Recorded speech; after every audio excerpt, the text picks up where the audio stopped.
Hello, this is Nick from OrganizedRemains.com reviewing the first episode of Tales from the Borderlands. It's available on Windows, OS X, PlayStation 3, PlayStation 4, Xbox One, and Xbox 360 for $24.99. For this review, I played it on Windows. Here we go. Here's a tough review to write. I'll tell you that writing about story details from a game is my least favorite part about writing reviews. I hate giving away any sort of detail that could ruin the element of surprise. Tales from the Borderlands is basically an interactive story. So this is where I'm at, writing a review about a game where the meat is the story, and I'm not going to tell you anything about the plot.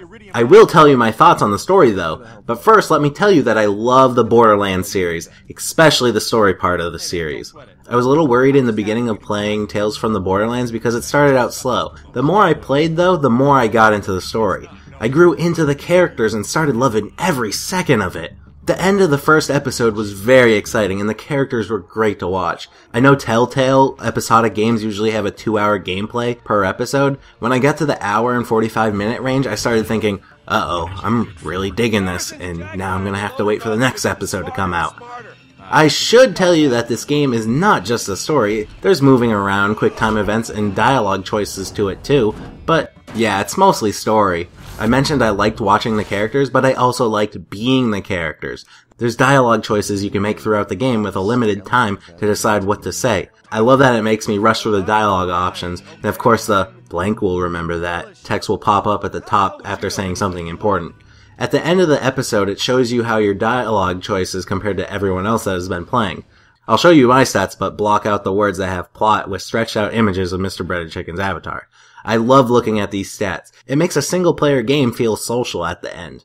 There is walking around in quick time events at times. No puzzles though, which I went into playing thinking there was going to be. The game is very easy to get through, but difficulty is not the point of this game. You really have to be in it for the story if you want to enjoy this game. Final say, Tales from the Borderlands Episode 1 was fantastic. That's coming from a Borderlands fan. Now I can tell you that if you don't like the story and characters from other Borderlands games, then you won't like it here. If you've never experienced Borderlands but enjoy wacky adventures, odd characters, and a thing for crazy humor, then this is a great game for you. I think the game does a great job at having a story that caters to the fans, but also is easy to follow for people that have never played the series. I recommend Episode 1 unless you know for a fact Borderlands is not your style. I'm looking very forward to Episode 2. This is Nick from OrganizedRemains.com.